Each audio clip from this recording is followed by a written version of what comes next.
Hi dear students, ரொம்ப முக்கியமான ஒரு கொஸ்டின் இந்த வீடியோ செஷனில் நம்ம டிஸ்கஸ் பண்ண இருக்கிறோம்.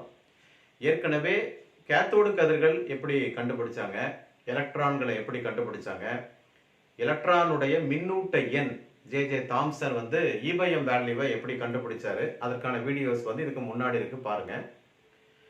எலக்ட்ரானுடைய மின்னூட்டம் மில்லிகன் அப்படிங்கிற ஒரு அறிஞர் கண்டுபிடிச்சிருக்காரு. ரொம்ப ரொம்ப ஒரு கஷ்டமான ஒரு எக்ஸ்பெரிமெண்ட் இது. இந்த எக்ஸ்பெரிமெண்டல் செட்டப்பே ரொம்ப கஷ்டம்.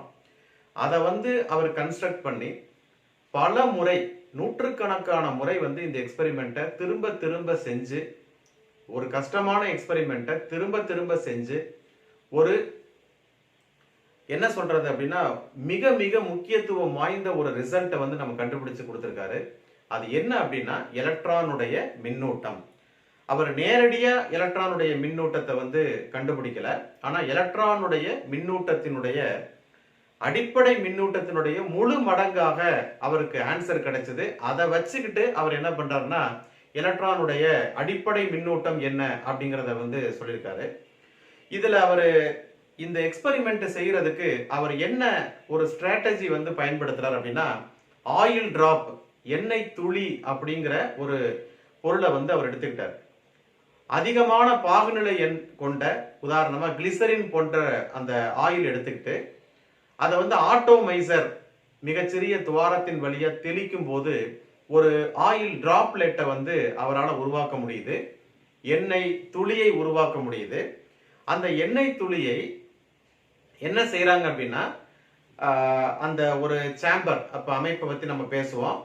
அந்த எண்ணெய் துளியை மின்னூட்டம் அடைய செஞ்சு மின்புலத்துல அதனுடைய இயக்கத்தை ஆராய்ச்சி பண்றாரு. அதாவது மின்புலத்துல எண்ணெய் துளியை நம்முடைய அதாவது விருப்பத்துக்கு ஏற்றபடி நம்ம எண்ணெய் துளியோட இயக்கத்தை நம்ம மாற்ற முடியும். இப்ப சாதாரணமா ஒரு எண்ணெய் துளியை இப்படி டிராப் பண்ணோம், நம்ம வீட்டுல தேங்காய் எண்ணெய் பாட்டில் வச்சிருப்போம் இல்லையா. ஸோ ஒரு டிராப் மட்டும் நம்ம அந்த பாட்டில கிரஸ் பண்ணும்போது அந்த பாட்டில் அதுல இருந்து வரக்கூடிய அந்த எண்ணெய் துளி புவியீர்ப்பு விசையினால மேல இருந்து கீழே வரும் அப்படிங்கிறது நமக்கு தெரியும். அது புவியீர்ப்பு விசையினால ஏற்படக்கூடிய இயக்கம். நம்ம அதை பத்தியும் நம்ம ஃபர்ஸ்ட் படிக்க போறோம். ரெண்டாவது என்ன அப்படின்னா மின்புலத்துல அந்த எண்ணெய் துளியை நம்ம என்ன பண்ணலாம் அப்படின்னா கீழே இருந்து மேல கொண்டு போக முடியும், நகர்த்த முடியும், அல்லது ஒரே இடத்துல நிலையாக பொருத்தி அதனுடைய இயக்கத்தை ஆய்வு செய்ய முடியும். இந்த விஷயங்களை அவர் எடுத்துக்கிட்டு தான் இந்த எண்ணெய் துளி ஆய்வு அவர் செய்யறாரு. ஸோ ரொம்ப அற்புதமான ஒரு எக்ஸ்பெரிமெண்ட். கால்குலேஷன் பாத்தீங்கன்னா ரொம்ப ஈஸியான கால்குலேஷன் தான். லாஸ்ட் ஸ்டெப் மட்டும் கொஞ்சம் கவனமா இருக்கணும், மற்றபடி எவ்ரிதிங் ஈஸி தான். ஒரு கிளாஸ் சேம்பருக்குள்ள நீங்க ஒரிஜினல் எக்ஸ்பெரிமெண்டல் செட்டப் நீங்க வீடியோல பாக்குறீங்க. அந்த வீடியோல உங்களுக்கு என்ன தெரியுது அப்படின்னா ஆயில் டிராப் எப்படி ஸ்ப்ரே பண்றாங்க, ஆயில் டிராப் எப்படி புவியீர்ப்பு விசையினால மேலிருந்து கீழே வருது, அதுக்கப்புறம் பாத்தீங்கன்னா மின்புலம் கொடுக்கறதுனால ஆயில் டிராப்பை எப்படி ஒரே இடத்துல பிக்ஸ் பண்ண முடியுது, என்னென்ன விதமான விசைகள் அதுல செயல்படுது அப்படிங்கிற விஷயங்கள்லாம் நீங்க வீடியோல சைட்ல பிளே ஆகுது, நீங்க பார்க்கலாம்.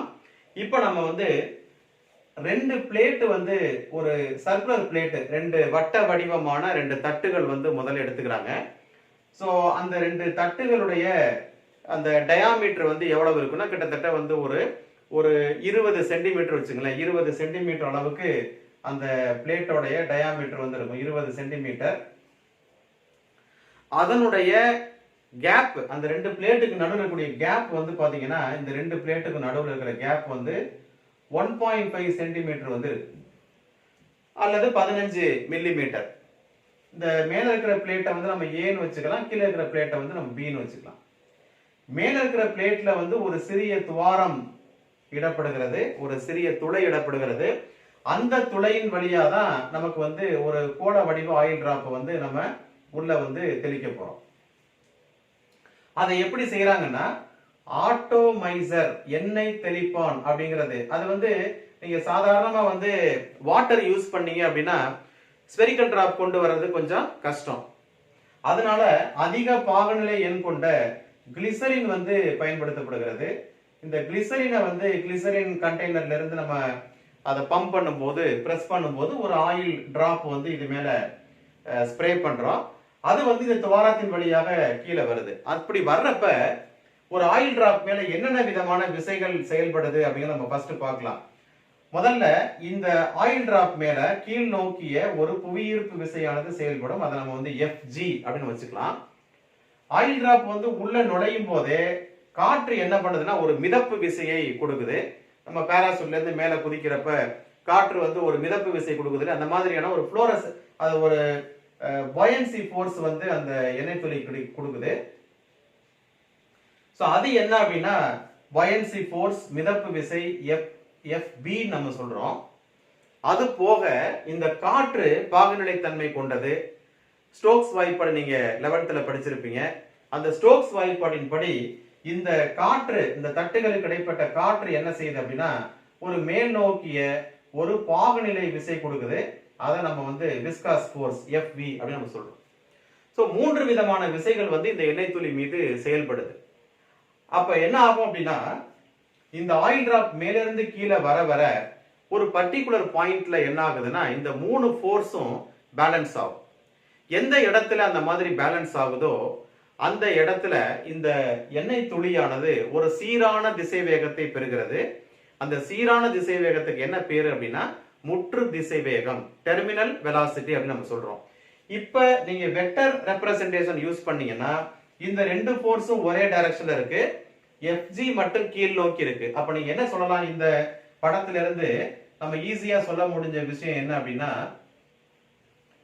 FG is equal to FB plus FV அப்படின்னு நம்ம சொல்லலாம். This is very important result from this diagram.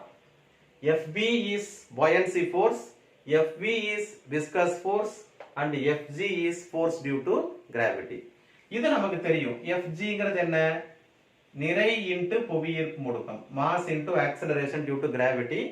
இந்த எண்ணெய் துளியுடைய நிறை வந்து பாத்தீங்கன்னா mass m is equal to volume into density, பருமன் into அடர்த்தி. ஏன்னா பருமன்கிறது நிறை பை அடர்த்தி நமக்கு தெரியும், mass per density.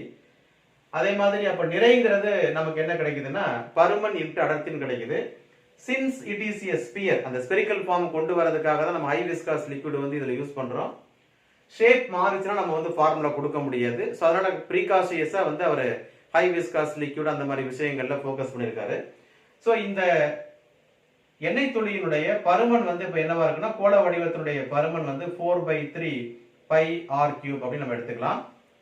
புரியுதா?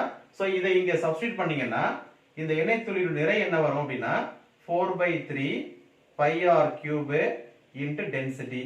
இதை அப்படியே இங்க FG ல சப்ஸ்டிட்யூட் பண்ணீங்கன்னா நிறை இன்டு புவியீர்ப்பு முடுக்கம் அப்ப என்ன கிடைக்கும்னா 4/3 pi r cube rho into g அப்படின்னு கிடைக்கும். சோ இதுதான் எண்ணெய் துளியின் மீது செயல்படக்கூடிய புவியீர்ப்பு விசை அப்படிங்கறத நீங்க ஞாபகம் வச்சுக்கணும். ஓகேவா? ரைட், அடுத்தது பார்க்கலாம். இதுக்கு சமமான பருமன் உள்ள காற்றானது வெளியேற்றப்படும். அது ரொம்ப முக்கியம். சோ ஒரு குறிப்பிட்ட இது வந்து ஆர்கிமிடிஸ் பிரின்சிபல் மாதிரி தான். ஆர்கிமிடிஸ் பிரின்சிபல் என்ன படிக்கிறோம் அதான். சம பருமன் அளவுள்ள காற்று வந்து வெளியேற்றப்படும். அவ மிதப்பு விசைக்கான ஃபார்முலா நீங்க எழுதும்போது buoyancy force FB is equal என்ன வரும்னா இதே பருமன் உள்ள வாயு வெளியேற்றப்படும், காற்று வெளியேற்றப்படும். அப்ப காற்றினுடைய அடர்த்தி வந்து சிக்மா இன்டு G, இதுதான் மிதப்பு விசை. அண்ட் ஃபைனலி வந்து பாத்தீங்கன்னா FV. What is FV? இது ஏற்கனவே உங்களுக்கு தெரியும். பாகுநிலை எண் கொண்ட ஒரு பொருள் இருக்கு அப்படின்னா ஒரு கோள வடிவ பொருள் இருக்குன்னா அதனுடைய ஆரம் ஆறாக இருந்தால் அது பெறக்கூடிய முற்று திசைவேகமானது பாகுநிலை விசையோடு தொடர்புபடுத்தப்பட்டு எழுதக்கூடிய இந்த ஃபார்முலாவுக்கு பேர் தான் ஸ்டோக்ஸ் வாய்ப்பாடு என்று அழைக்கிறோம். Stokes formula. சோ இது வந்து ஸ்டோக்ஸ் ஃபார்முலா, ரொம்ப முக்கியமான ஃபார்முலா. நம்ம 11th படிச்சிருக்கோம், ரீகால் பண்ணிக்கோங்க. சோ 3 விசைகள் எழுதப்பட்டிருக்கு. இந்த 3 விசைகள் இந்த ஃபார்முலாவை சப்ஸ்டிட்யூட் பண்ணுங்க. அப்ப ஃபர்ஸ்ட் உங்களுக்கு என்ன கிடைக்குது பாருங்க, FG. FG என்ன வரும்? I think 4/3 pi r cube rho into G, that is equal to FB வந்து 4/3 pi r cube sigma into G plus இது 6 pi eta RV. so இந்த மூணு ஃபோர்ஸை நம்ம ஈக்குவேஷன்ல சப்ஸ்டிட்யூட் பண்ணோம். அதனால நமக்கு இப்படி ஒரு ஈக்குவேஷன் கிடைக்குது. இப்போ இதை இந்த சைடு கொண்டு வாங்க. அப்ப 4/3 pi r cube rho minus sigma into G.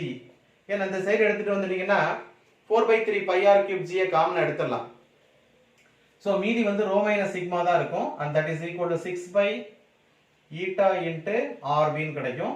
So இந்த ஒரு ஆருக்கு கியூபை கேன்சல் பண்ணா ஸ்கொயர்.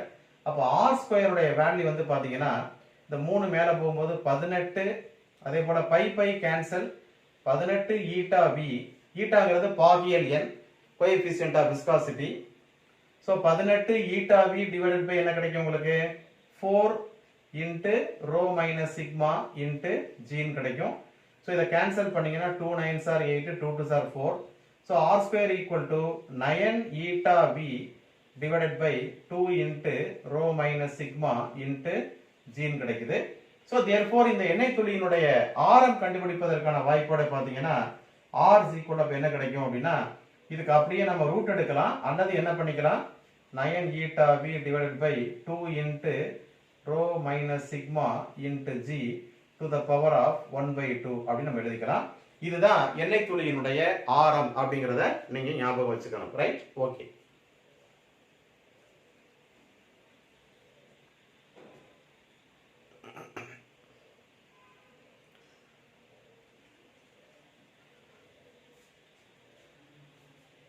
ரைட், ஓகே ஸ்டூடெண்ட்ஸ், புரியுதா? இப்போ நம்ம என்ன பண்றோம் அப்படின்னா இந்த ரெண்டு பிளேட்டுக்கும், அதாவது கீழே இருக்கிற பிளேட்டுக்கும் மேல இருக்கிற பிளேட்டுக்கும் நம்ம பொட்டன்சியல் டிஃபரன்ஸ் வந்து கொடுக்க போறோம். இது கீழே வந்து நெகட்டிவ் பிளேட், மேல வந்து பாசிட்டிவ் பிளேட். ஒரு 10 kV, அதாவது ஒரு கேவினா 1000 வோல்ட், 10 kVனா 10000 வோல்ட் மின்னழுத்த வேறுபாடு கொடுக்கும் பொழுது இதுல என்ன ஆகும் அப்படின்னா மேலிருந்து கீழ் நோக்கி நமக்கு மின்புலமானது எலக்ட்ரிக் ஃபீல்டு வந்து செயல்படும். அப்ப என்ன ஆகுதுன்னா கூடுதலா இதுல மின்புல விசை செயல்படுற காரணத்தினால ஆயில் டிராப் வந்து இப்ப என்ன ஆகாதுன்னா கீழே வராது. மேல இருந்து இப்ப நீங்க வீடியோல பாக்குறீங்க, ஆயில் டிராப் வரக்கூடிய ஸ்பீடு வந்து குறையும். அதாவது நீங்க சூட்டபிளா எலக்ட்ரிக் ஃபீல்ட் அட்ஜஸ்ட் பண்ணீங்கன்னா அது ஒரு இடத்துல நீங்க என்ன பண்ண முடியும்னா நிலையாக ஆயில் டிராப் வந்து பொருத்த முடியும். ஆயில் டிராப் வந்து நீங்க ஒரு இடத்துல கரெக்டா பிக்ஸ் பண்ணிட்டீங்கன்னா ஆட்டோமேட்டிக்கா இது வந்து என்ன ஆயிரும், இன்வேலிடா மாறிடும். அதாவது இந்த ஸ்டோக்ஸ் ஃபார்முலா FV இருக்கு இல்லையா, சோ அது வந்து வராது. ஏன்னா அங்க டெர்மினல் வெலாசிட்டி வந்து என்ன ஆயிருது, 0 ஆயிடுது. சோ டெர்மினல் வெலாசிட்டி 0 ஆயிருந்தா அப்ப விஸ்காஸ் ஃபோர்ஸ் அந்த அந்த ஸ்டோக்ஸ் ஃபார்முலா வந்து நமக்கு இந்த இடத்துல நமக்கு யூஸ் பண்ண வேண்டிய அவசியம் இருக்காது. பட் இந்த இடத்துல என்ன ஆகும் அப்படின்னா நமக்கு force due to electric field வந்து நமக்கு கம்ஸ் இன்டு பிக்சர். அதாவது மின்புல விசையானது நமக்கு மேலிருந்து கீழ் நோக்கிய மின்புலம் செயல்படக்கூடிய காரணத்தினால மின்புல விசை F நமக்கு என்ன வந்துடும் அப்படின்னா EQ அல்லது QE அப்படிங்கிறது நமக்கு கிடைக்கக்கூடிய விசையாக இருக்கும். சோ இங்கே நம்ம புதுசா எழுதக்கூடிய இந்த ஈக்குவேஷன் வந்து பாத்தீங்கன்னா இப்ப இந்த ஃபோர்ஸ் எப்படி செயல்படும் அப்படின்னா எலக்ட்ரான் வந்து கீழே வராது, மேல் நோக்கி தான் போகும். ஏன்னா ரிப்பல்சிவ் ஃபோர்ஸ் செயல்படுறதுனால அப்ப நமக்கு ஃபோர்ஸ் வந்து மேல் நோக்கிய விசையில செயல்படுது, அந்த டைரக்ஷன்ல செயல்படுது. அதனால இங்க FG is equal to FE plus FB அப்படிங்கிற மாதிரியான ஒரு புதிய ஃபார்முலா நமக்கு கிடைக்குது. இப்போ என்ன வருதுன்னா இந்த FB க்கு பதிலா நமக்கு கிடைக்கக்கூடியது வந்து FE, அதாவது force due to electric field நமக்கு கிடைக்குது. இப்போ சப்ஸ்டிட் பண்ணுங்க பார்க்கலாம். FG minus FB இதே கான்செப்ட் நமக்கு கிடைச்சிரும். அதாவது 4/3 pi r cube rho minus sigma into g கிடைச்சிருதா? 4/3 pi r cube, yes, rho minus sigma into g, that is equal to என்ன கிடைக்கும் நமக்கு, that is equal to q into e. மின்புல விசை கிடைச்சிரும். சோ நம்ம கண்டுபிடிக்க வேண்டியது இப்ப சார்ஜ் தான் இல்லையா? அப்ப சார்ஜ் என்ன வரும்னா q is equal to, so I can write here, so q is equal to என்ன வரும் சொல்லுங்க பார்க்கலாம். சோ இந்த e வந்து கீழே வந்துரும். So 4/3 pi r cube divided by e வரும் into rho minus sigma into g வரும். இப்ப இதுல எப்படி சார் சார்ஜ் கிடைச்சது அப்படின்னு நீங்க கேட்பீங்க. ஆக்சுவலா இந்த சேம்பருக்குள்ள என்ன பண்ணுவாங்க அப்படின்னா எக்ஸ்ரே பாஸ் பண்ணுவாங்க. எக்ஸ்ரே பாஸ் பண்ணும்போது உள்ள இருக்கிற கேஸ் வந்து அயனைஸ் ஆயிரும். அயனைஸ் ஆகும்போது எலக்ட்ரான்ஸ் கிடைக்கும். அந்த எலக்ட்ரான்ஸ் வந்து ஆயில் டிராப்ல போய் ஒட்டிக்கும். அதனால ஆயில் டிராப் எண்ணெய் துளி வந்து மின்னூட்டம் பெறுகிறது.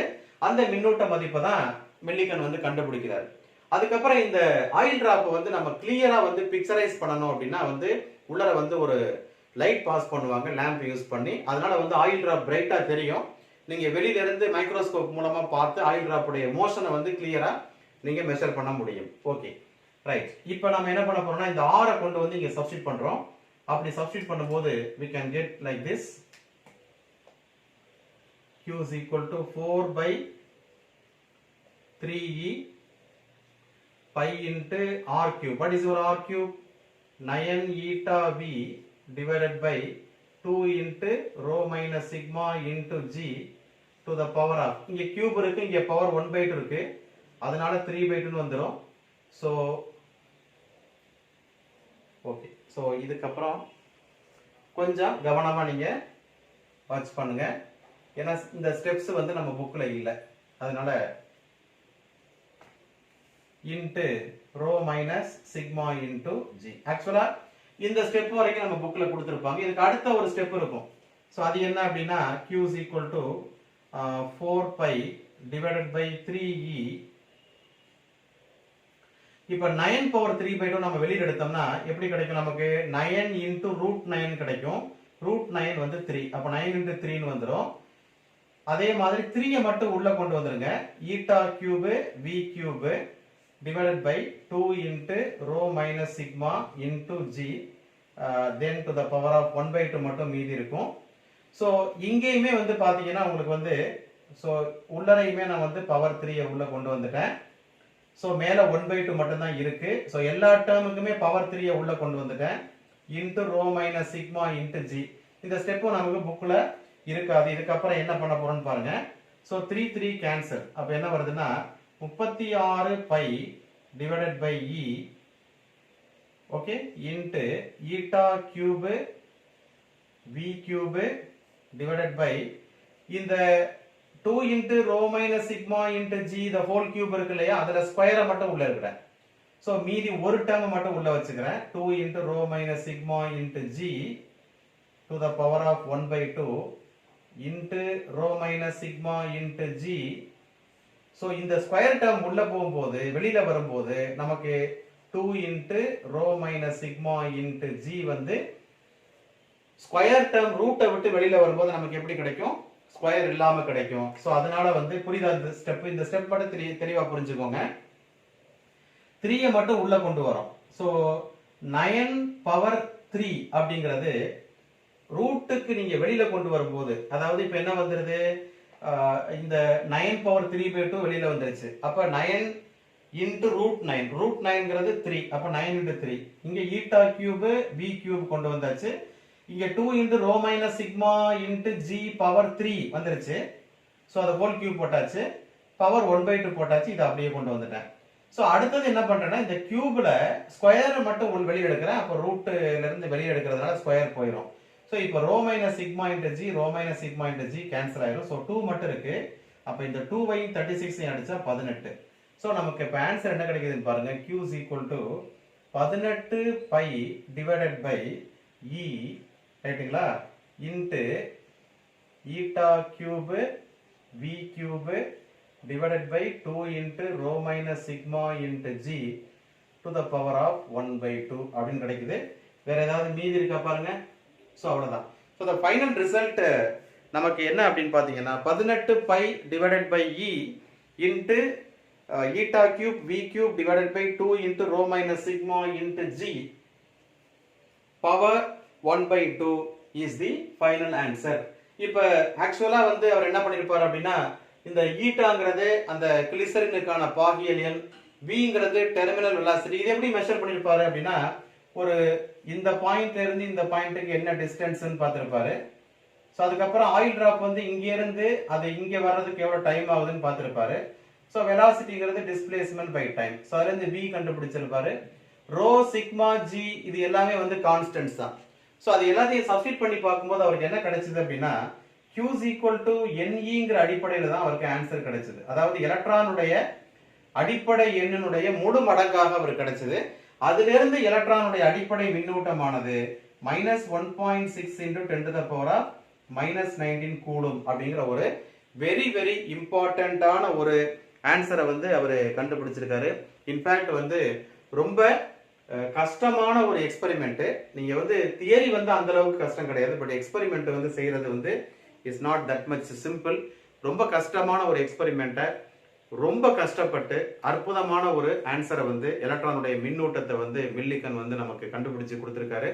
அதுக்கப்புறம் தான் நிறைய விஷயங்கள் எலக்ட்ரானை பத்தி நிறைய ஆராய்ச்சிகள் நடத்தப்பட்டு எலக்ட்ரானை பத்தி பல விஷயங்கள் வந்து நம்ம கண்டுபிடிச்சு கொடுத்துருக்குறாங்க. இன்னைக்கு டெக்னாலஜி இந்த அளவுக்கு வந்து வளர்ந்துருக்குன்னா மாடர்ன் பிசிக்ஸ்ல இவங்க எலக்ட்ரானை கண்டுபிடிச்சது தான் மிகப்பெரிய ரிமார்க்கபிளான ஒன்று அப்படிங்கிறத நீங்க பல ஆர்டிகிள்ஸை படிச்சீங்கன்னா உங்களுக்கு தெரியும். இன்னைக்கு நிறைய கண்டுபிடிப்புகள் எல்லாமே வந்து இந்த எலக்ட்ரானுடைய மின்னூட்டம் கண்டுபிடிச்சதனுடைய அடிப்படையில் அப்படிங்கிறது ரொம்ப முக்கியமான விஷயம். ஸோ எக்ஸாமினேஷனை பொறுத்த வரைக்கும் இது கண்டிப்பாக நீங்கள் எதிர்பார்க்கக்கூடிய கேள்வி. தொடர்ந்து வீடியோ பார்த்துக்கிட்டு இருக்கிறீங்க, தொடர்ந்து சப்போர்ட் பண்ணுங்க, சப்ஸ்கிரைப் பண்ணுங்க, உங்க ஃப்ரெண்ட்ஸுக்கு ஷேர் பண்ணுங்க. Thank you very much. அடுத்த வீடியோவில் நம்ம பார்க்கலாம். தேங்க்யூ.